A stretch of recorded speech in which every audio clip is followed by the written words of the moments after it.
Dear students, Assalamu alaikum. This is your lab number 10 of AI Artificial Intelligence. इस lab में हमारी जो discussion है वो एक्चुअली तो आपकी लैब 8 से कंटिन्यू हो चुकी हुई है. इसके कुछ क्वेश्चन जो हैं वो आपको लैब 9 में भी नज़र आएंगे, कुछ क्वेश्चन जो हैं वो आपको लैब 10 में भी नज़र आएंगे. इनफैक्ट एक ही क्वेश्चन आपको लैब 9 में नज़र आएगा और रेस्ट ऑफ द क्वेश्चन जो है वो ज़्यादातर आपको लैब 10 में ही जो है वो नज़र आएंगे. इस लैब के अंदर मेनली हमारा फोकस जो है वो इसी चीज़ के ऊपर होगा कि हम पाइथन के अंदर मशीन लर्निंग कॉन्सेप्ट्स जो हैं इनको किस तरीके से जो है वो इम्प्लीमेंट कर सकते हैं, किस तरीके से इनको प्रोसेस कर सकते हैं. पाइथन जो है ये in terms of machine learning is a very rich programming language. It has so many resources available जिसको यूज करके आप बहुत सारे एल्गोरिथम्स को रेडीली इम्प्लीमेंट कर सकते हैं, इजीली जो है वो आप इम्प्लीमेंट कर सकते हैं. तो अभी कुछ वीक्स तक हम पाइथन के अंदर उन कॉन्सेप्ट्स को, उन आइडियाज को जो है वो इम्प्लीमेंट करेंगे, जिन आइडियाज को हम थ्योरेटिकली समझने की कोशिश करेंगे थ्योरी लेक्चर्स के अंदर. Okay, let's start it quickly. अगर आप पाइथन में मशीन लर्निंग जो है इसको इम्प्लीमेंट करना चाह रहे हैं तो it consist of some steps which you have to follow. और ये स्टेप्स एक्चुअली क्या है? सबसे पहले तो आप अपना डेटा सेट जो है उसको लोड करते हैं. आप जानते हैं कि मशीन लर्निंग में, या जिसको हम इंडक्टिव लर्निंग कहते हैं, इसमें आपके पास एक डेटा सेट अवेलेबल होना चाहिए और इस डेटा सेट को यूज करके आप अपने सिस्टम को ट्रेन करते हैं. And this data set is actually consist of examples. और हर एग्जांपल जो है वो आप जानते हैं कि इसके दो हिस्से होते हैं. एक जिसको इनपुट फीचर्स कहा जाता है, एक्स के तौर पे जिसको हम रेफर करते हैं, और दूसरा आउटपुट वाई जो है या क्लास वाई जो है उसके अगेंस्ट या हर फीचर वैल्यू के अगेंस्ट क्या पॉसिबल वाई वैल्यू होगी. ये हर एग्जाम्पल जो है इसके अंदर डिफाइंड होता है. तो हमने इस यहाँ पे स्पेसिफिकली एक टर्म यूज की है जिसको हमने डेटा सेट के तौर पे रेफर किया है. पहले इसके लिए हम टर्म यूज करते आ रहे थे ट्रेनिंग डेटे की, या ट्रेनिंग डेटा सेट जो है इसकी टर्म जो है वो हम पहले यूज करते आ रहे थे. अब हम एक ज्यादा कॉम्प्रिहेंसिव और ब्रॉडर टर्म यहाँ पे यूज कर रहे हैं जिसको हम रेफर कर रहे हैं as a data set. Actually जो आपका डेटा सेट होता है it consist of training data as well as test data. तो अगर आपका डेटा सेट जो है वो ट्रेनिंग डेटा और टेस्ट डेटा दोनों के ऊपर कंसिस्ट कर रहा हो तो इसलिए समटाइम्स इसको हम डेटा सेट जो है इसके तौर पे रेफर कर देते हैं. एनीहाउ, सबसे पहले आपने जो भी ट्रेनिंग डेटा बनाया हुआ है, टेस्ट डेटा या डेटा सेट आपने जो भी बनाया हुआ है उसको आपने पाइथन में लोड करना है. This will be your first activity. और ट्रेनिंग डेटा जो है, जो एक्चुअल कमर्शियल एप्लीकेशंस होती हैं, it consist of thousands of examples. जो अप्रोप्रिएटली सिस्टम को ट्रेन करने के लिए हमें बहुत ज्यादा एग्जांपल्स जो है वो नॉर्मली रिक्वायर्ड होती हैं. दूसरा जो आपका स्टेप है वो ये है कि आपने अपने डेटे को प्री प्रोसेस करना है इफ रिक्वायर्ड. कुछ ऐसी फीचर्स होती हैं जिनकी वैल्यूज को हम डायरेक्टली पाइथन के अंदर या एल्गोरिथम के अंदर यूज नहीं कर पाते, तो हमें उन्हें किसी तरीके से प्रोसेस करना पड़ता है या प्री प्रोसेस करना पड़ता है.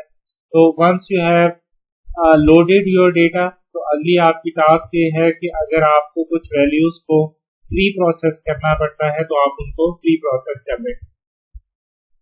उसके बाद आप अपने डेटा सेट को एनालाइज भी कर सकते हैं. ये पूरी फील्ड होती है मशीन लर्निंग के अंदर कि once you have created a data set तो आप उसको अप्रोप्रिएटली एनालाइज करें. एनालाइज आप सो मेनी वेज में करते हैं. आप अपने डेटे का डिस्क्रिप्टिव स्टैटिस्टिकल एनालिसिस कर सकते हैं या उसको विजुअलाइज कर सकते हैं डिफरेंट तरह के चार्ट्स या ग्राफ बना के. एंड इफ रिक्वायर्ड तो आप सो मेनी अदर एक्टिविटीज जो हैं वो अपने डेटे पे परफॉर्म कर सकते हैं. जैसे स्केलिंग की एक्टिविटी है, नॉर्मलाइजेशन की एक्टिविटी है and some other type of activities जो है वो आप अपने डेटे पे परफॉर्म कर सकते हैं। अभी इनपुट डेटे को एनालाइज करना और फिर उसको प्रोसेस करना, this is out of the scope of this course, तो उसके बारे में हम ज्यादा डिटेल में बात नहीं करेंगे। हम कुछ सिंपल सा स्टैटिस्टिक्स जो है वो डेटे के लिए जो है उसको डिस्क्राइब करने की कोशिश करेंगे या दिखाने की कोशिश करेंगे।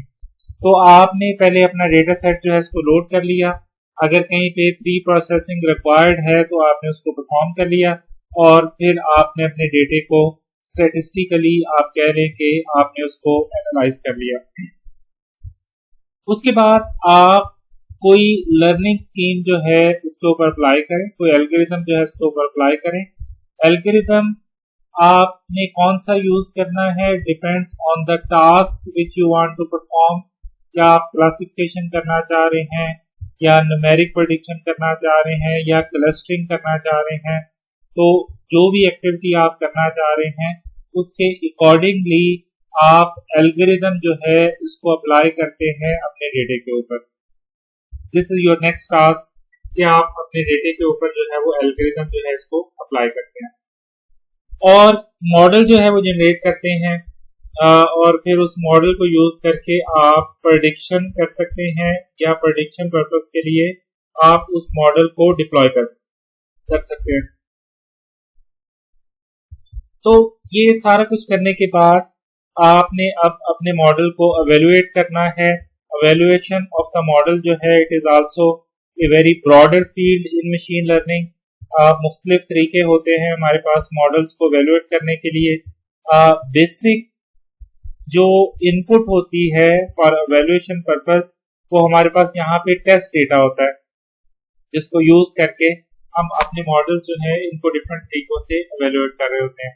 तो पहले भी मैंने ये बात की थी कि हम ये चाह रहे होते हैं कि आपका ट्रेनिंग डेटा और टेस्ट डेटा जो है ये डिफरेंट होना चाहिए, मुख्तलिफ होना चाहिए। आप ये नहीं चाहते कि जिस डेटे के ऊपर आप अपने मॉडल को या सिस्टम को ट्रेन कर रहे हैं आप उसकी बेसिस के ऊपर जो है अपने डेटा जो है उसको आप उसी मॉडल के ऊपर जिस पे आपने उसको ट्रेन किया है उस पे आप टेस्ट ही उसको करें, बल्कि you have to use a different data for testing purpose. ये ऑलमोस्ट 6 स्टेप्स हैं जो आपको परफॉर्म करने पड़ते हैं। पहले आप डेटे को लोड करते हैं, उसको प्री प्रोसेस करते हैं, एनालाइज करते हैं, कोई लर्निंग एल्गोरिथम अप्लाई करते हैं और मॉडल जनरेट करते हैं और उसकी बेसिस पे कुछ प्रेडिक्शन करते हैं और फिर आप एंड पे जो है वो अपने मॉडल को एवेलुएट। इन स्टेप्स को जरा थोड़ा क्विकली देख लें।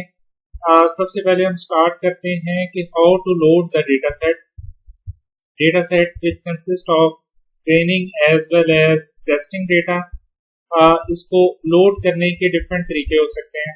सबसे बेसिक या फंडामेंटल मेथड ये है कि आप अपने ट्रेनिंग डेटे को पाइथन की एरेज के अंदर या नम्पी एरेज के अंदर उसमें सेव कर लें। ओके, और फिर आप उसके थ्रू अपना फर्दर या नेक्स्ट स्टेप्स हैं इनको परफॉर्म करें। तो एक तरीका ये है कि आप एरेज की फॉर्म में अपना डेटा जो है उसको प्रिजर्व कर लें, उसको सेव कर लें।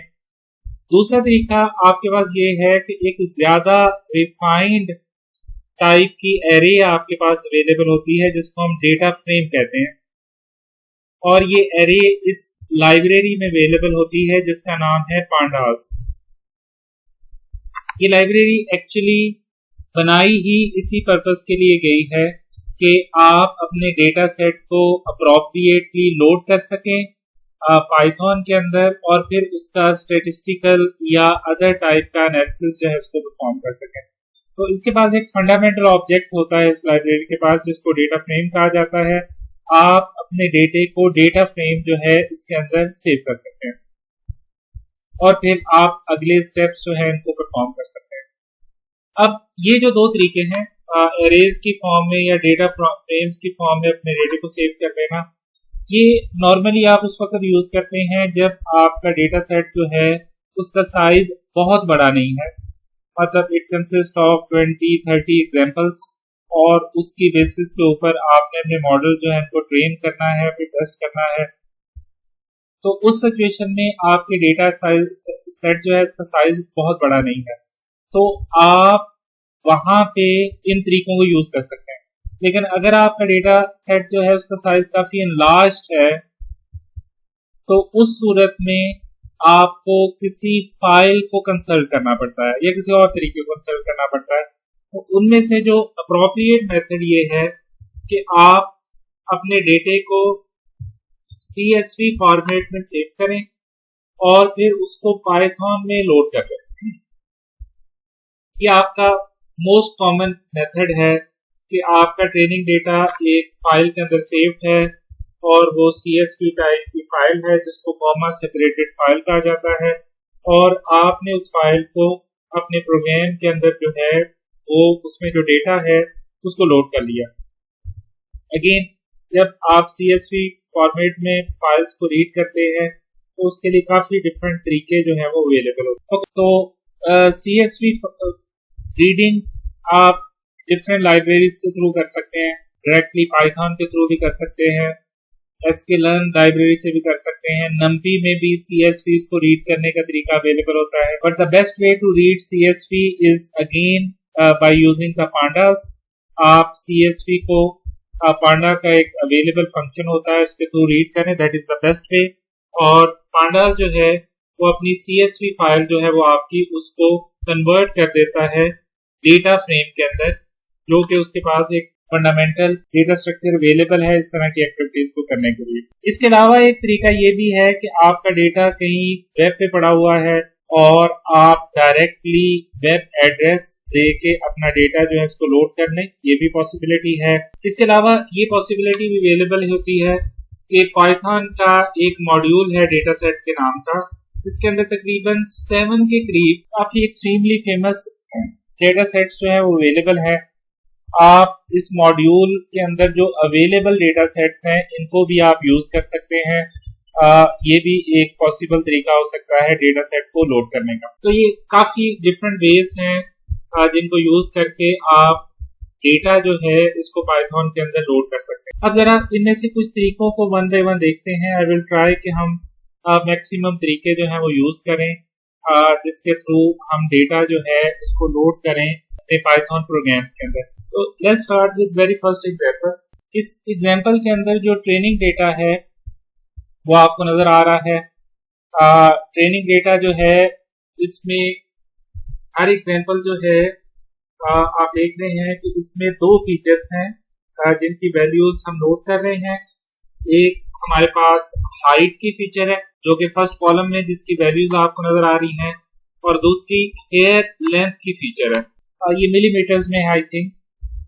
तो हाइट एंड हेयर लेंथ की बेसिस के ऊपर आप जेंडर जो है वो बता रहे हैं कि क्या होगा। तो हर एग्जांपल में हर वैल्यू के अगेंस्ट जो जेंडर की वैल्यू है वो आपने बताई हुई है। तो सिस्टम को एक तरह से आप ट्रेन कर रहे हैं कि अगर हम उसको हाइट और हेयर लेंथ बताएं तो वो हमें जेंडर जो है वो बता दे। तो ये एक तरह से ट्रेनिंग डेटा जो है वो आपके सामने जो है वो अवेलेबल है। अब इस ट्रेनिंग डेटे को हमने लोड कैसे करना है, तो सबसे आसान तरीका ये है कि हम इसको 2 डायमेंशनल एरे के अंदर सेव कर लें। फीचर्स के लिए हमने एक X नाम की एरे बना ली है, आपको नजर आ रही है, और इस X के अंदर हमने हर फीचर की वैल्यू जो है वो सेव कर दी है अलग अलग। जैसे आप देख रहे हैं 165 और 19 जो है ये पहले हमने सेव कर दिया है, 165 और 19, और अगली रो में हमने 175 और 32 को सेव कर दिया एंड सो ऑन। तो जो फीचर्स होती हैं ट्रेनिंग डेटे के अंदर जिसको हम X के तौर पे भी रेफर करते हैं, उसको हमने एक 2 डायमेंशनल एरे जो है इसके अंदर सेव कर लिया है सारी फीचर्स। इसी तरीके से जो क्लास एट्रीब्यूट है या जिसको हम आउटपुट एट्रीब्यूट भी कहते हैं, इस सारे को हमने एक Y नाम की एरे में सेव कर दिया। तो फीचर्स को हमने X में सेव कर दिया है और क्लास एट्रीब्यूट जो है इसको हमने Y के अंदर सेव कर दिया है। आप देख रहे हैं कि मतलब फर्स्ट जो फीचर है यहाँ पे Y की फर्स्ट वैल्यू वही है, जैसे फर्स्ट और सेकंड जो फीचर है Y की भी वही वैल्यू जो है वो हमने सेकंड में सेव की गई है। तो इस तरीके से हमने फीचर्स जो हैं इनको और जो क्लास एट्रीब्यूट है इसको एक सिंपल सी एरे के अंदर सेव कर लिया। तो ये वन ऑफ द वे है जिसके साथ हम अपना जो प्रोसेस है इसको आगे ले जा सकते हैं। इसकी ज्यादा मैं डिटेल में नहीं जाऊंगा। मैं चाहूंगा कि हम डेटा फ्रेम वाले मेथड जो है इसको ज्यादा जरा डिटेल जो है इससे थोड़ा देखने की कोशिश करें। Okay, let's start with using the data frames. Data frame चूंकि पांडास में अवेलेबल है तो हमें पांडास जो है इसको इंपोर्ट करना पड़ेगा। इसके साथ आप देख रहे हैं कि हमने sklearn जो है इसके डॉट ट्री में इंपोर्ट किया है डिसीजन ट्री मॉड्यूल को। इसको अभी हम यूज तो नहीं करेंगे, अगली एग्जांपल जो है इसके अंदर यूज करेंगे। अभी हम सिंपली इसको इंपोर्ट कर रहे हैं। उसके बाद हमने sklearn में से इंपोर्ट किया है ट्री मेथड्स को, और मैटप्लॉट लाइब्रेरी जो है इसमें हमने pyplot जो है उसको यहाँ पे इंपोर्ट किया हुआ है। जो फोर्थ इंपोर्ट जो है वो आपको नजर आ रही है। ये प्लॉट के लिए यूज करेंगे। जैसे आप जानते हैं कि ये लाइब्रेरी जो है ये बेसिकली प्लॉट पर्पस जो है इसके लिए यूज होती है। इसके बाद हमने पांडास का जो डेटा फ्रेम है इसको यूज करके फीचर्स जो है इनको यहाँ पे डिस्क्राइब किया हुआ है। पांडास का जो डेटा फ्रेम है ये एक तरह से जो पाइथन डिक्शनरी है इसी तरह का डेटा सेट होता है। इसमें आप देख सकते हैं कि हमने हाइट की जितनी भी वैल्यूज हैं उन सबको एक ही दफा एक सिंगल एरे जो है इसके अंदर सेव कर लिया है। उसके बाद हमने हेयर लेंथ को सेव कर लिया। सेकंड हमारे पास जो फीचर थी वो हेयर लेंथ थी, हमने हेयर लेंथ को सेव कर लिया है। और थर्ड हमारे पास जेंडर था which is the class attribute, और हमने उसको भी यहाँ पे सेव कर दिया। तो बजाय इसके कि हम दो सेपरेट एरेज बनाएं, आप देख रहे हैं कि हमने डेटा फ्रेम के ऑब्जेक्ट का यूज करते हुए हमने एक डिक्शनरी की फॉर्म में एक ही दफा डेटा फ्रेम जो है वो क्रिएट कर दिया है which is a type of dictionary. You can see as we have defined a dictionary type. उसके बाद हम डेटा सेट जो है इसको प्रिंट कर रहे हैं। आप जो डेटा सेट अभी हमने क्रिएट किया है इसको प्रिंट कर रहे हैं, और यहाँ पे अब हम डिफाइन कर रहे हैं कि जो फीचर्स हैं they are basically height and hair length. तो इस डेटा फ्रेम के अंदर हाइट और हेयर लेंथ जो हैं दे आर बेसिकली फीचर्स। उसके बाद एक्स में हमने डेटा सेट जो है इसमें डिफाइन कर दिया है कि जो इसका एक्स पार्ट है इट कंसिस्ट ऑफ फीचर्स, और जो इसका वाई पार्ट है जो कि डेटा सेट में जेंडर के ऊपर कंसिस्ट कर रहा है या जेंडर के तौर पे डिफाइन हो रहा है, वो वाई है। एक्स जो है वो आपका फीचर वेक्टर है, और वाई जो है वो आपके जेंडर के तौर पे जो है वो यहाँ पे डिफाइन हो रहा है। यहाँ पे हमने एक्स की शेप को प्रिंट कर दिया है और फिर हमने वाई की शेप को प्रिंट कर दिया है। आपको याद होगा नंपी के अंदर शेप जो है वो उसकी डायमेंशंस जो है इसको डिस्क्राइब करने के लिए जो है वो यूज होती है। इसके बाद हमने डिस्क्रिप्टिव स्टैटिस्टिक्स के लिए डेटा सेट डॉट डिस्क्राइब के फंक्शन को कॉल किया। ये काफी सारा स्टैट्स जो है इसको डिस्प्ले कर देगा यहाँ पे, और कुछ और स्टैट्स डिस्प्ले करने के लिए हमने जेंडर के साथ ग्रुप बाई का फंक्शन जो है इसको कॉल किया। तो ये जितनी भी क्लासेस हैं इनकी ग्रुपिंग करके और इनका जो साइज है वो हमें एक तरह से रिटर्न कर देगा। यहाँ पे अब जरा आप थोड़ा इसको देख लें।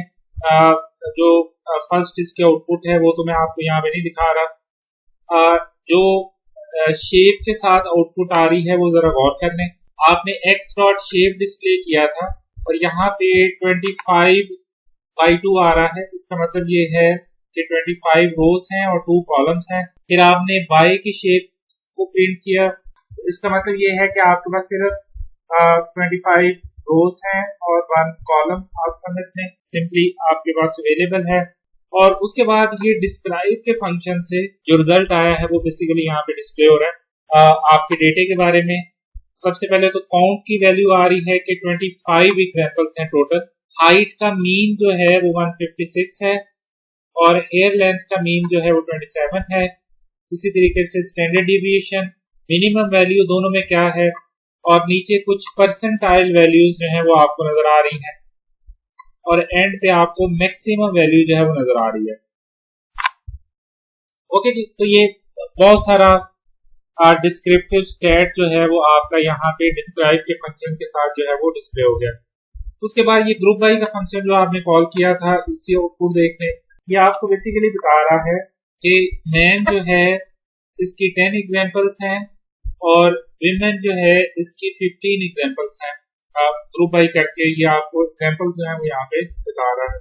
थोड़ा सा आगे मूव करते हैं, थोड़ा सा विजुअल स्टैटिस्टिक्स जो है वो देखने की कोशिश करते हैं।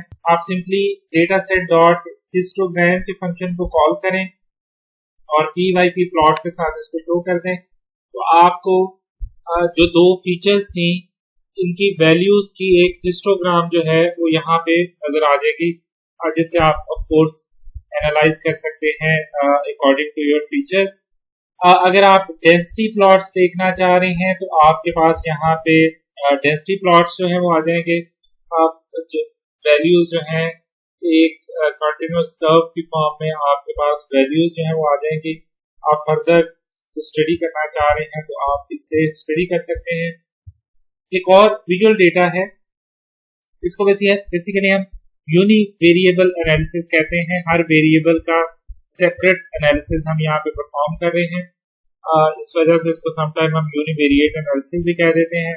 एक और ग्राफ हम बना सकते हैं जिसको बॉक्स एंड विस्कर प्लॉट कहते हैं।